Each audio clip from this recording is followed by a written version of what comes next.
नमस्कार दोस्तों, आज हम कंप्लीट परसेंटेज का चैप्टर पर इसमें कंप्लीट पूरा चैप्टर कवर किया जाएगा। आइए समझते हैं चैप्टर को पूरा। सबसे पहले आप जो परसेंटेज का वैल्यू है 25%, 20%, इस सब का फ्रैक्शन क्या होता है, सबसे पहले इस फ्रैक्शन को आप याद कीजिए। चलिए आगे बढ़ते हैं, पहले क्वेश्चन की तरफ बढ़ते हैं। पहला क्वेश्चन में कह रहा है कि यदि किसी संख्या में 16.2/3% उसी संख्या में जोड़ दिया जाए तो वह संख्या जो हो जाती है 4956 हो जाती है। आइए इस क्वेश्चन को समझ।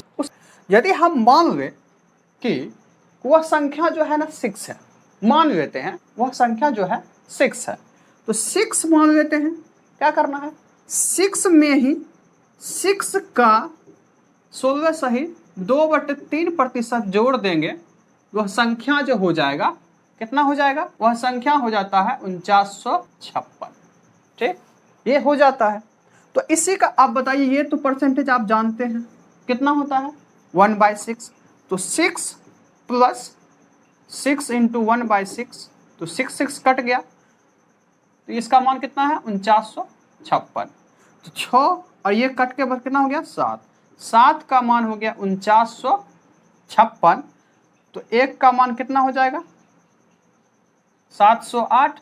हमें जो मान रखे हैं कितना मान लिए हैं, माना की संख्या 6 है, तो 6 का मान निकल जाएगा कितना 4248। इस क्वेश्चन को थोड़ा और सॉर्ट आउट करते हैं ताकि और आसानी से क्वेश्चन बन जाएगा। तो 16.2/3% का जो मान होता है 1/6 होता है। ठीक ना, तो हमने मान लिए हैं संख्या कितना है 6। अब 6 का देखो, अभी जब भी मान निकाल लेंगे, देखिए 6 का जो है ना 16.2/3% निकाल करके देखेंगे तो 6 और वह इसका तो मान होता है 1/6, तो कितना हो गया 1। यानी कि 6 का 2/3% यदि निकालेंगे तो 1 मान होता है।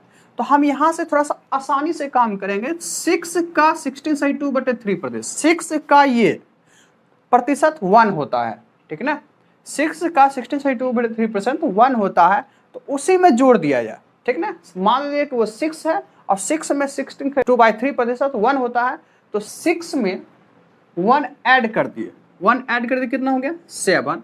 और 7 का ही मान दे रखा है कितना 4956। ठीक, तो 1 का मान कितना हो जाएगा 708। तो यहाँ से हम 6 का मान निकाल सकते हैं 4248। ये थोड़ा सा और आसान में क्या कर रहा है कि लेंथ जो है 37.5 की वृद्धि हो गई। 37.5% का फ्रैक्शन कितना होता है, 37.5% का फ्रैक्शन होता है 3/8। ठीक, हाँ, स्टार्टिंग में यदि हम मान लें कि वो जो था 8 था, तो 8 में 37.5% का वृद्धि होगा, तो ये कितना हो जाएगा 3। यानी कि 8 यदि मानते हैं तो 8 में 3 का वृद्धि होगा और फाइनल हो जाएगा 11। तो लेंथ यदि हम स्टार्टिंग का 8 मान लेते हैं तो फाइनल जो होगा लेंथ कितना हो जाएगा, 8 में 3 का वृद्धि, तो 8 से 3 वृद्धि, तो कितना हो गया 11। अब आते हैं वृत्त पर। वृत्त में क्या कर रहा है, 20% की कमी होता है, 20% की कमी होता है। यानी कि 1/20% फ्रैक्शन कितना होता है 1/5। यानी कि यदि हम स्टार्टिंग का वृत्त मान ले 5 है, तो 5 में 20%, 5 का 20% 1 होता है, तो 5 में से 1 घट गया, इस बार डिक्रीज हुआ है। वृत्त में क्या हुआ डिक्रीज, तो 5 में का 20% घट गया है, तो 5 से कितना हो जाएगा 4।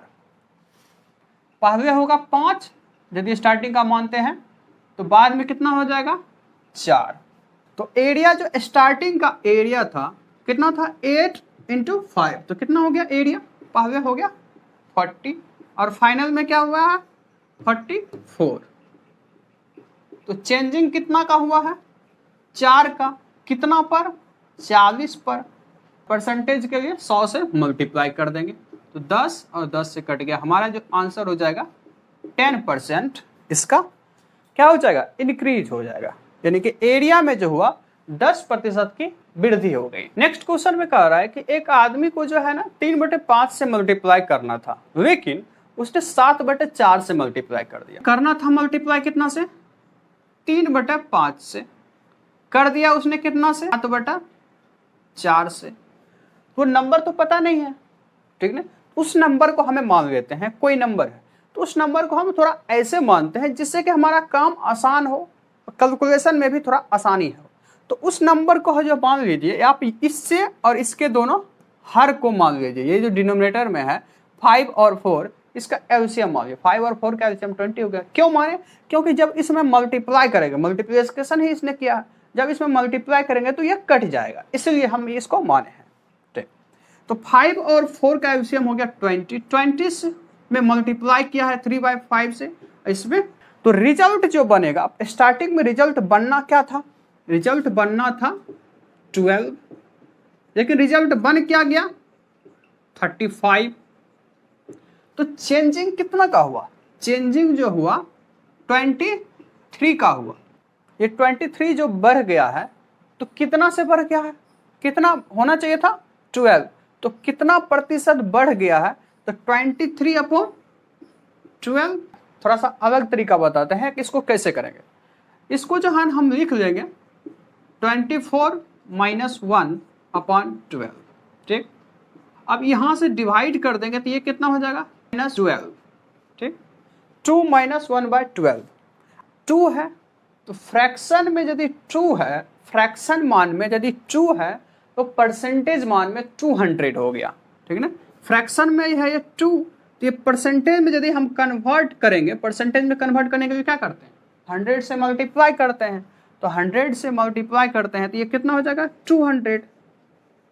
इसका मान पता है 1/12 का जो परसेंटेज मान होता है 8 and 1/3 होता है, 8 and 1/3। ठीक, इसको सॉल्व करना है तो आप जब भी इस टाइप के क्वेश्चन को सॉल्व करें तो क्या करें? ये जितना रहे ना 8 से एक ज्यादा घटा दीजिए, 8 से एक ज्यादा घटा देंगे तो 200 में 8 से 9 घटा देंगे, कितना हो जाएगा? 191। और इसमें से इसको घटा देंगे 2/3, इसका आंसर हो जाएगा। यानी कि 151 में सही 2/3% का वृद्धि होगा इस चीज। 80% क्वेश्चन का आंसर सही देना है, यानी कि 80 क्वेश्चन है और 80% का सही उत्तर देना है। तो कितना उसे देना है सही उत्तर? 64। ठीक, तो उसे कितना आंसर देना है सही उत्तर? दिया 60 क्वेश्चन बनाया, उसमें से जो है 75%, 20 × 60, 20 × 5 100, 75, 15, यानी कि उसने 60 क्वेश्चन बनाया है और 45 क्वेश्चन का आंसर सही उसने दे दिया है। तो क्वेश्चन उसके पास अभी बचा कितना है?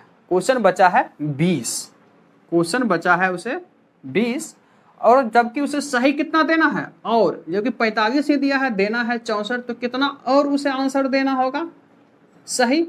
19 देना होगा। 19 क्वेश्चन का आंसर सही देना होगा। बचा हुआ क्वेश्चन कितना है? 20। तो 19 क्वेश्चन का आंसर सही देना है और बचा हुआ क्वेश्चन 20 है, तो 19/20 कितना प्रतिशत सही देना होगा? 20 × 5 100, और यानी कि उसे 95% क्वेश्चन को अब सही देना। बचे हुए जो 20 क्वेश्चन है उस क्वेश्चन में से उसे 95% क्वेश्चन का आंसर सही देना। क्वेश्चन में कह रहा है कि एक चिड़ियाघर है जिसमें से कुछ कबूतर है और कुछ, ठीक है ना, जब सिर को काउंटिंग किया गया तो 280 हुआ। अच्छा, एक चीज यहाँ पर समझ में आ रहा है कि जब सिर काउंटिंग किया गया तो 280 हुआ, इसका मतलब है कि सभी जानवर के पास तो एक एक सिर ही होते हैं, किसी के पास तो 4-4 होते नहीं, 2-2 होते नहीं।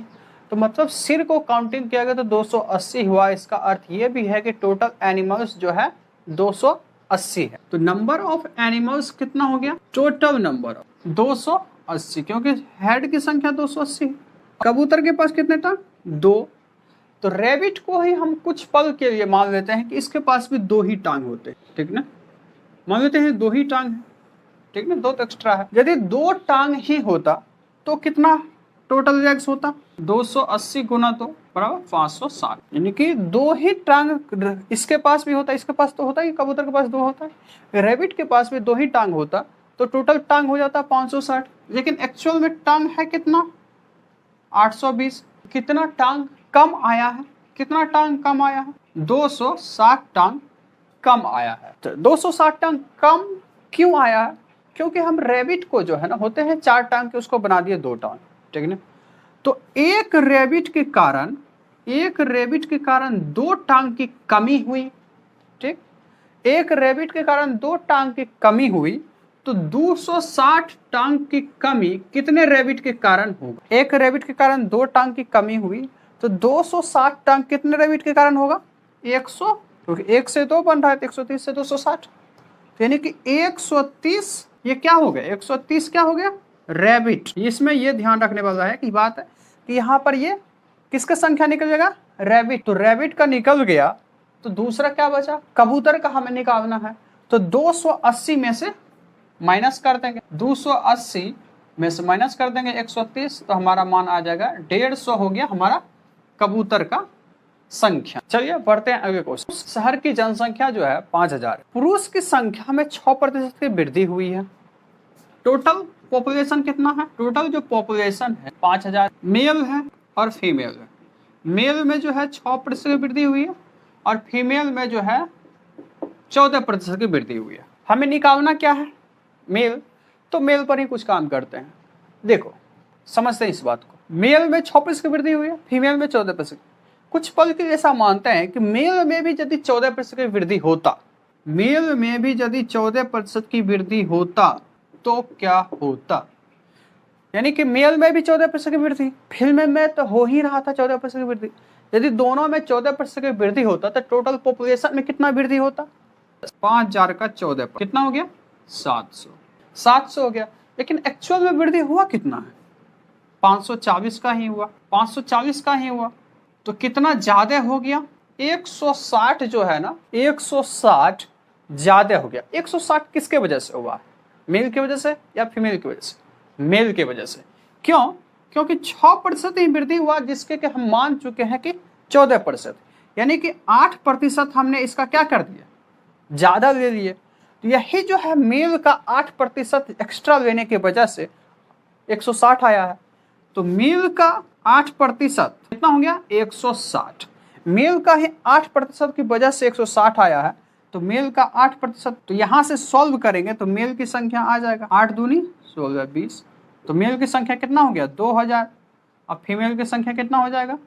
3000। माइनस कर दिए 5000 में से, तो 2013। क्वेश्चन में कह रहा है कि कोई छात्र जो है 32% मार्क्स लाता है, लेकिन वह 4 मार्क्स से फेल हो जाता है। 32% मार्क्स लाता है तो वह 4 मार्क्स से फेल हो जाता है। लेकिन जब वह 35% मार्क्स लाता है तो वो 5 मार्क्स पासिंग मार्क्स से ज्यादा लाता है। यदि हम मान लो कि फुल मार्क्स जो है, फुल मार्क्स कितना का होगा? 100% का। कोई भी नंबर जो है खुद का वह 100% ही होता है। जैसे 80 नंबर का भी यदि एग्जाम हो रहा है तो 80 जो है ना वह खुद का 100%। इस चीज को ध्यान में रख। कोई भी जो कितना का भी हो वो 100% ही होता है फुल मार्क्स। इतना टोटल का एग्जाम होता है, वो चाहे कितना का भी एग्जाम हो, 50 नंबर का भी है, क्यों ना हो, वो 100% है। 50 नंबर 100%। यदि हम मान लें कि 100%, तो स्टूडेंट ने कितना लाया? 32% लाया और 4 मार्क्स फेल हो गया। यदि हम 4 मार्क्स दे दें तो वो पास हो जाएगा। और एक दूसरा कंडीशन में क्या कहा कि 35% मार्क्स लाया और 5 मार्क्स ज्यादा लाया। यदि 5 मार्क्स यहाँ पर घटा दे पासिंग के बराबर हो जाएगा। दोनों है पासिंग मार्क्स, इक्वल कर देंगे। तो इसको 32% इधर फेंकेंगे, कितना हो जाएगा? 3%। इसको इधर करेंगे तो 9 हो जाएगा। 3% का मान कितना आ गया?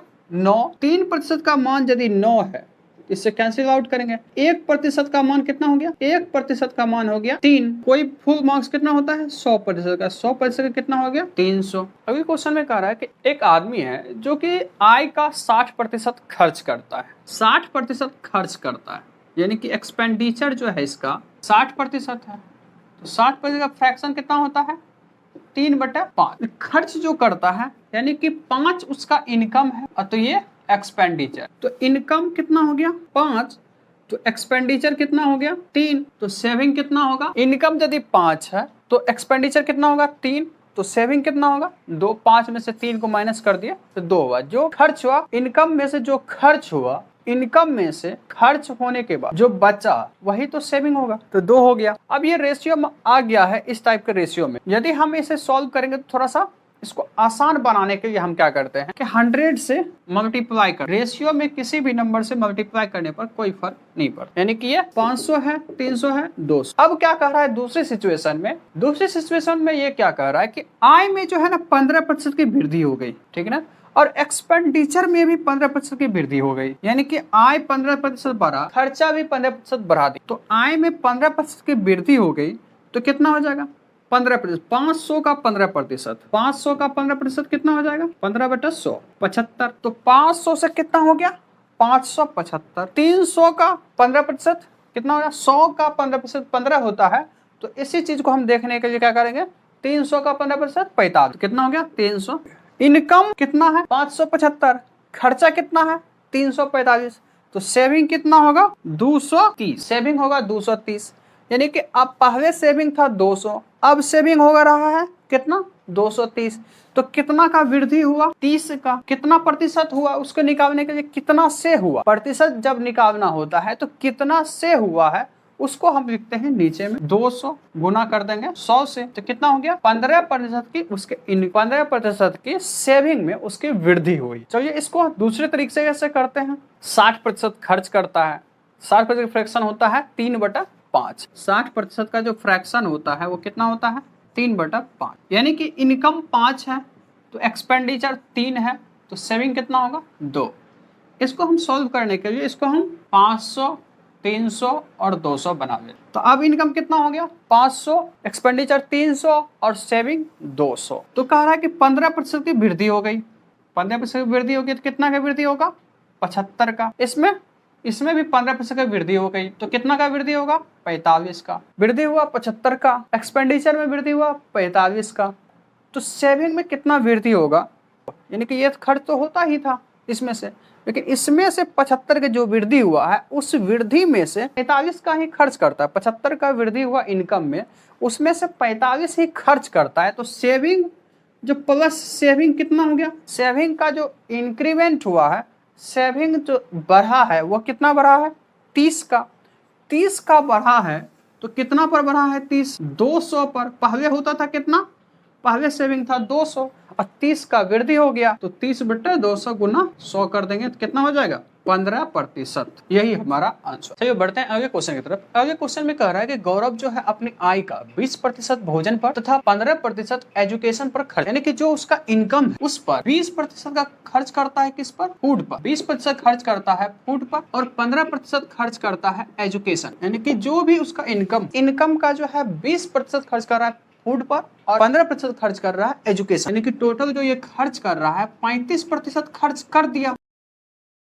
यदि मैं मान लो कि उसका जो इनकम है आई, यदि उसका मान लो कि इनकम आई 35% तो उसने खर्च कर दिया, जो रिमेनिंग बचा, रिमेनिंग कितना बचा, खर्च करने के बाद जो है रिमेनिंग बचा वो तो 65% बचा, यानी कि इनकम का जो है ना कितना बचा 65%, यानी कि 65% के लिए 65% उसका ये रिमेनिंग। अब अगले स्टेप में कह रहा है जो उसका रिमेनिंग बचा उसका जो है 40% जो है ना, 40% जो है ट्रैवलिंग और इंटरटेनमेंट, ट्रैवलिंग और इंटरटेनमेंट पर 40% जो उसका बचा रिमेनिंग। ध्यान में रखने वाली बात यहाँ पर यह है कि रिमेनिंग का 40%, ये नहीं कि सिर्फ 40%, नहीं, रिमेनिंग का 40% खर्च कर रहा है ट्रैवलिंग और एंटरटेनमेंट और 30% खर्च कर रहा है मेडिकल, 30% खर्च कर रहा है मेडिकल, यानी कि 40% और 30% कितना हो गया 70%। तो उसका सेविंग कितना होगी, यानी कि बचा जो होगा 30% बचा होगा। 40 से 30 तो हो गया 70 यदि खर्च ही कर दिया तो बचा होगा क्या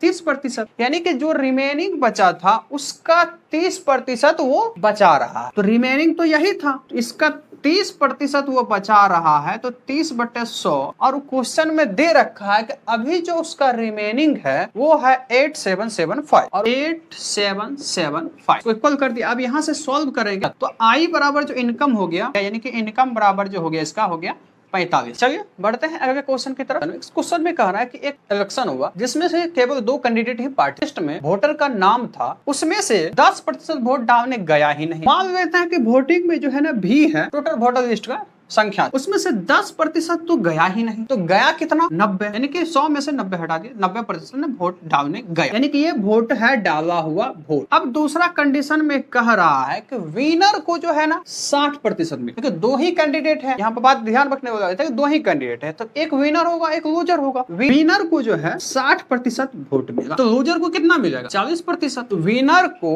60% वोट मिला किसका, वोटर लिस्ट का नहीं, डाले गए वोट का 60% 40% मिला, तो लूजर को 40% मिला। तो ये विनर जो है कितना वोट से जीता, यानी कि 20% वोट से वह जीत, यानी कि विनर ने लूजर से 20% वोट अधिक लाया, ठीक, जीत गया। तो 20% का यानी कि किसका, 20% किसका, डाले गए वोट का। ये जो है डाला गया वोट ही तो है ये, इसका 20% यानी कि 20/100 जो है वह कितने के बराबर है, और एक्चुअल में कह रहा है कि यह 720 वोटों से जीत गए। इसको सॉल्व करेंगे, हमारा आंसर आ। तो वोटिंग लिस्ट में जो नाम है 40 × 100 यानी कि 4, यानी कि टोटल जो वोटिंग लिस्ट में कितना नाम है, वोटर की संख्या जो है 4000। आइए बढ़ते हैं अगले क्वेश्चन की तरफ। अगले क्वेश्चन में कह रहा है कि सहरसा के जो वर्तमान जनसंख्या है 60। कितना है वर्तमान जनसंख्या, 60। अब कह रहा है कि पहला वर्ष यानी कि 1 वर्ष बाद बीतता है, उसमें हो जाता है 20% की वृद्धि, यानी कि 20% का वृद्धि हो जाता है। इसका मतलब कितना हो जाएगा, 120/100 हो जाएगा। अब दूसरा साल आता है,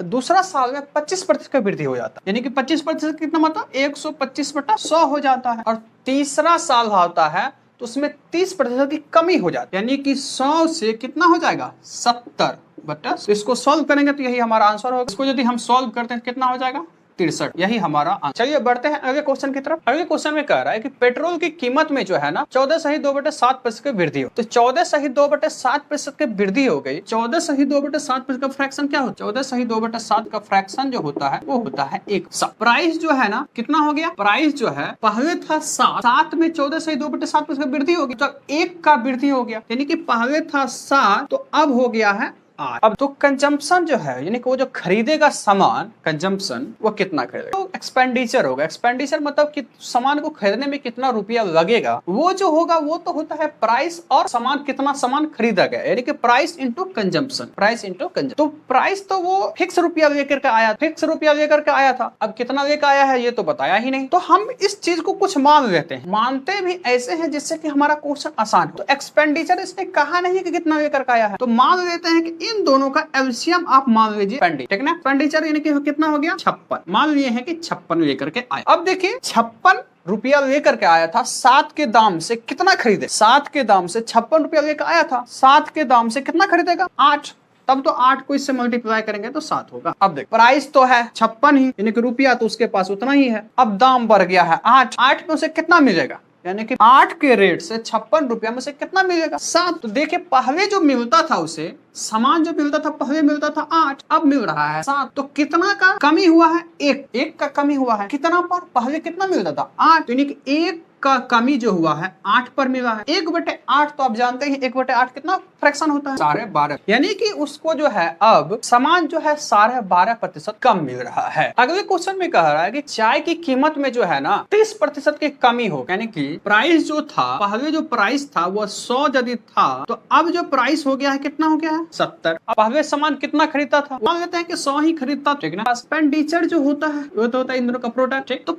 उस सामान जो खरीदता था 100 खरीदता था, उसके पास इसका मतलब कितना रुपया है 10,000, तो 100 से हो गया है 70, ठीक ना। कितना रुपया खर्च, इसके पास जो था रुपया था कितना 10,000 था, उसने क्या कहा, उसने सोचा कि 16% रुपया, तो 16% को उसने बचा लिया, 16% को बचा लिया तो 10 का 16% तो हो जाएगा 1600, तो 1600 तो बचा लिया उसने। सामान में खरीदने में खर्च कितना किया 8400, ठीक, यानी कि 16% घटा दिए, इसमें से माइनस कर दिया तो 84, यानी कि पहले जो वो सामान खरीदने के लिए उसके पास पॉकेट में जो रुपया था 10,000 था, सामान खरीद रहा है वो 8400 का खरीद रहा है, और सामान का जो दाम है 100 से हो गया है 70, तो उसे कितना सामान मिलेगा ये बताइए, कितना सामान मिलेगा, यानी कि 8400 ये है 70 ये है, इन दोनों का प्रोडक्ट होता है 120 मिलेगा इसे सब, ठीक है ना।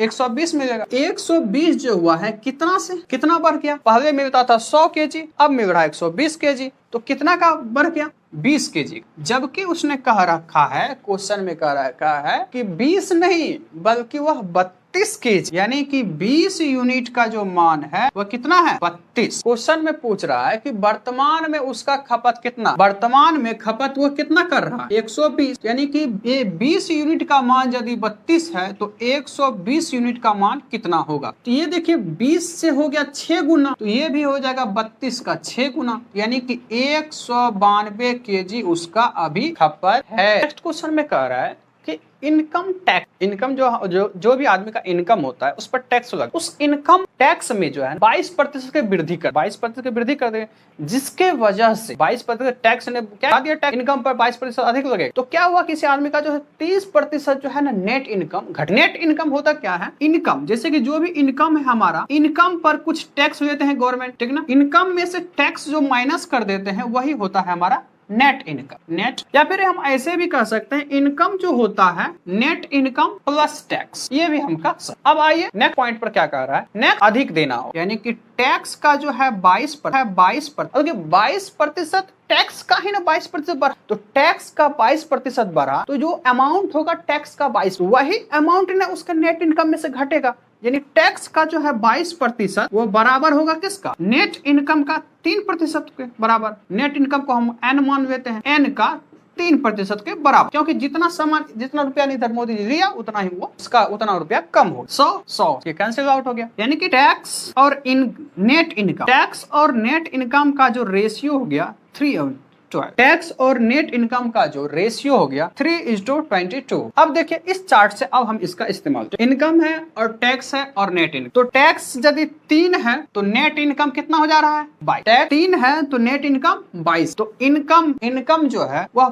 पूरे आय जो है कितना हुआ, इन दोनों को ऐड कर देंगे यानी कि 25। अब यहाँ पर ध्यान देने वाला बात है कि इनकम इसका निकल गया 25, टैक्स लग रहा है 3 का, नेट इनकम है 22। अब देखिए यहाँ पर क्वेश्चन में कह रहा है कि टैक्स का दर क्या है, तो टैक्स का दर जो है यानी कि 25 में 3 का, 25 में जो है ना 3 का टैक्स लग रहा है, यानी कि 3/25 गुना कर देंगे 100 से हमारा रेट निकल जाएगा, यानी कि हमारा जो आंसर हो गया 12% इनकम का टैक्स है। नेक्स्ट क्वेश्चन में कह रहा है कि एक व्यक्ति के आय में जो है ना 5 लाख की वृद्धि हो, जो भी उसका इनकम था, इनकम में जो है 5 लाख की वृद्धि हो गई, तो जो टैक्स लगने वाला है ना, इनकम बढ़ा है लेकिन क्या हुआ, टैक्स का जो रेट है वह 12% से घटा करके 10% कर, यानी कि अब जो है टैक्स लगेगा, कितना लगेगा 10% लगेगा, पहले कितना लगता था 12%। अब जो क्वेश्चन में कह रहा है कि 10,000 रुपये जो है ना अब भी अधिक पे कर रहा है, इसका मतलब इनकम प्लस 5 लाख पर जो टैक्स लग रहा है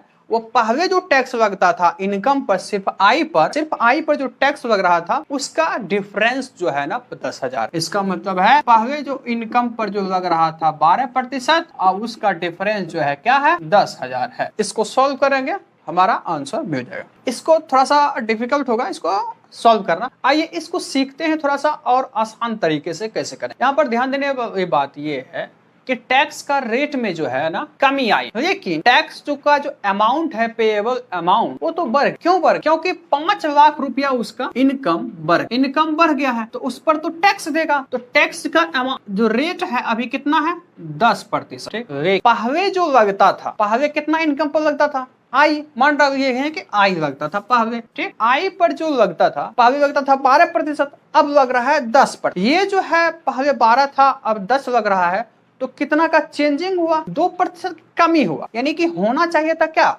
इनकम का रेट जो घटना चाहिए, तो ये तो बढ़ा रहा है, टैक्स का अमाउंट जो है वे बढ़ा रहा, लेकिन पहले जो आई इनकम था वो तो घटा रहा है, कितना प्रतिशत घटा रहा है 2%, क्योंकि 12 तो पहले दे रहा था अब 10 दे रहा था, 2% से कमी ला रहा, 2/100, और कह रखा है कि इन दोनों का जो अधिक जो डिफरेंस जो है 10,000। इसको सॉल्व करेंगे हमारा आंसर आ जाएगा। इसको सॉल्व करेंगे तो क्या हो जाएगा, यहाँ से 2 जीरो से 2 जीरो कट गया, यानी कितना हो गया, ये 50,000 हो गया, माइनस इसको हम इधर ले आते, यानी कितना हो गया 10,000, और इसको इधर भेज देते हैं 2i/100, यानी कि इसको सॉल्व करेंगे कितना हो जाएगा 40,000 बराबर क्या हो गया 2i/100, यानी कि इसको इधर कर देंगे 40 लाख, सिंपल से लिख देते हैं 40 लाख कितना का मान है 2i, आई का मान कितना हो गया 20 लाख, आई का मान जो हो गया 20 लाख, लेकिन अभी वर्तमान का आई, तो 20 लाख आई का मान दो, आई तो पहले था अब तो 5 लाख बढ़ गया है, तो प्रेजेंट इनकम जो होगा 5 लाख बढ़ जाएगा, इसका मतलब यानी कि कितना हो जाएगा 25 लाख। अगले क्वेश्चन में कह रहा है कि एक कंपनी है जो कि अपने सेल्समैन यानी कि जो सामान बेचता रहता है इधर उधर, वो उसको जो है ना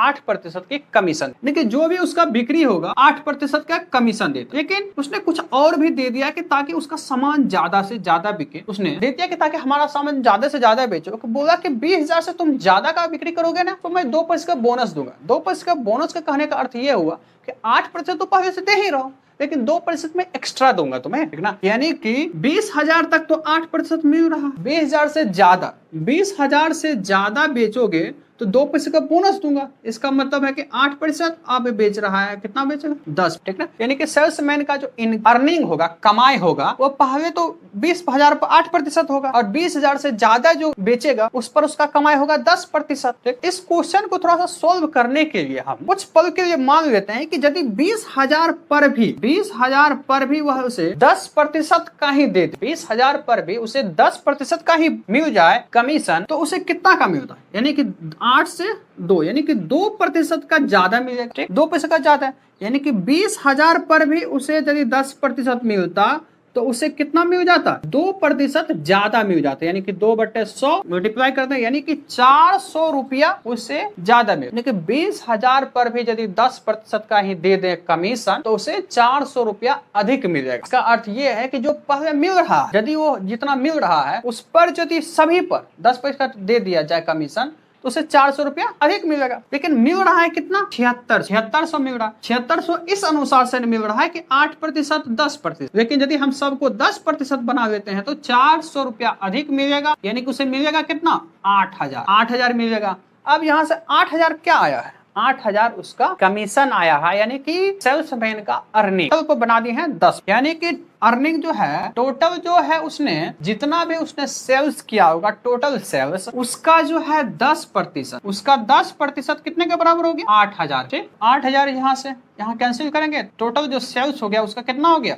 80,000 का उसने कंपनी का सामान का बेचा। अगले क्वेश्चन में कह रहा है कि कोई कक्षा है जिसमें कि 60 विद्यार्थी हैं, तो विद्यार्थी कक्षा है तो कुछ स्टूडेंट ऐसे भी होते हैं जिससे सिर्फ हिंदी आता है, कुछ स्टूडेंट ऐसे भी होते हैं जिससे इंग्लिश आता है, और कुछ स्टूडेंट ऐसे भी होते हैं जिसे दोनों आता है, हिंदी और इंग्लिश दोनों आता है। तो कुछ स्टूडेंट ऐसे हैं जिसे हिंदी भी आता है, कुछ स्टूडेंट ऐसे हैं जिसे इंग्लिश भी आता है, कुछ स्टूडेंट ऐसे भी हैं जिसे हिंदी और इंग्लिश दोनों आता है। यानी कि ये सर्किल जो इसमें जो बैठा है वो जो है उसे हिंदी और इंग्लिश दोनों आता। अब क्वेश्चन में देख रहे हैं, क्वेश्चन में कह रहा है कि 40% जो है ना केवल हिंदी जानते, ये हो गया हिंदी का, ये है इंग्लिश। 40% स्टूडेंट जो है केवल हिंदी जानते हैं। अब देखिए ये जो सर्कल है, ये इतना पार्ट, ये जो है ना सिर्फ ये हिंदी वाले, इसमें तो दोनों है, हिंदी और इंग्लिश दोनों। और क्वेश्चन में कहना है कि 20% जो है ना सिर्फ इंग्लिश जानते हैं, यानी कि ये हो गया केवल इंग्लिश वाले, ये है 20। तो जो बाद बाकी जाना, यानी कि 40% विद्यार्थी जो है सिर्फ हिंदी जानते, 20% विद्यार्थी जो है सिर्फ इंग्लिश जानते हैं, इंग्लिश के अलावा उसे कुछ नहीं आता, ठीक है। और जो बाद बाकी बचा वो जो है दोनों जानते, हिंदी भी जानते हैं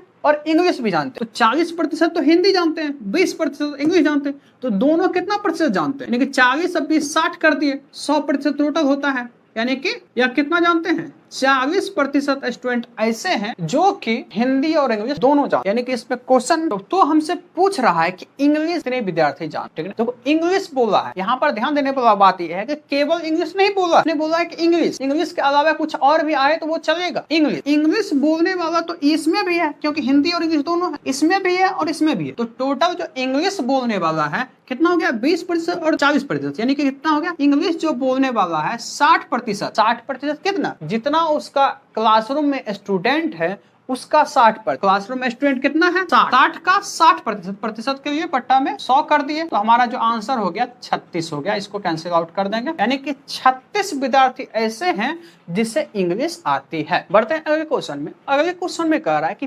35% विद्यार्थी जो है ना गणित में फेल, ऐसे उसे समझ में नहीं आता होगा, हो सकता, यानी कि 35% जो है ना गणित में फेल हो गया, यानी कि मैथ्स में जो है ना 35% ये है फेल, और इंग्लिश में जो है ना 25% फेल हो, और इंग्लिश में जो है ना 25% फेल हो गया। ये जो इंग्लिश वाला है तो 25% इंग्लिश में फेल हो गया। अब क्वेश्चन में कह रखा है कि 10% जो है ना दोनों में फेल, यानी कि यही ना है फेल होने वाला, दोनों मैथ और इंग्लिश ये दोनों है। इसमें जो है 10% ऐसे हैं जो इंग्लिश और मैथ दोनों में फेल हो। अब देख 25% टोटल है जो कि इंग्लिश में फेल हुए हैं, या फिर कुछ स्टूडेंट 25% इंग्लिश में फेल होने वाले टोटल 25%, जिसमें से कि 10% ऐसे विद्यार्थी हैं जो कि मैथ में भी फेल। तो केवल इंग्लिश में फेल होने वाले कितने हैं? यदि टोटल इंग्लिश में 25 है और 10% मैथ में भी फेल हुआ, केवल इंग्लिश में जो है फेल होने वाले विद्यार्थी जो है 15%। अब इस पॉइंट पर आते हैं, मैथ में जो है टोटल जो मैथ में है 35% फेल हो, लेकिन 10% विद्यार्थी ऐसे हैं जो कि मैथ और इंग्लिश दोनों में फेल हो। तो सिर्फ मैथ में कितने फेल हुए हैं? तो 35% यहाँ टोटल है, 10% दोनों में फेल हुआ, यानी कि 25% विद्यार्थी ऐसे हैं जो सिर्फ मैथ में फेल हुए हैं। तो सिर्फ मैथ में कितने फेल हुए हैं? तो 35% यहाँ टोटल है, 10% दोनों में फेल हुआ, यानी कि 25% विद्यार्थी ऐसे हैं जो सिर्फ मैथ में फेल हुए हैं। ये टोटल ये सब क्या निकला है? ये सब तो फेल का निकला है ना। तो 25% सिर्फ मैथ में फेल हुआ, 10% मैथ और इंग्लिश दोनों में फेल हुआ, और 15% विद्यार्थी ऐसे हैं जो कि इंग्लिश में, केवल इंग्लिश में फेल होगा। तो टोटल जो फेल है, टोटल फेल कितना है? फेल हो गया कितना? 50%। तो पास कितना हुआ होगा? 50%। यदि फेल हो गया 50% तो पास होगा 50%। 100 में से 50 घटा दिए। ये हमारा था परसेंटेज का लास्ट क्वेश्चन था। इस सभी क्वेश्चन को आप शॉर्ट नोट्स के रूप में बहुत आसानी से यूज कर सकते। आशा करते हैं कि आपको ये समझ में आया होगा, ये मेथड, मेरा तरीका। और तो यदि आप ऐसे ही टाइम जो बचाए ऐसे वीडियो देखने के लिए सब्सक्राइब और लाइक करें। मिलते हैं अगले वीडियो में। Thank you, bye bye, take care.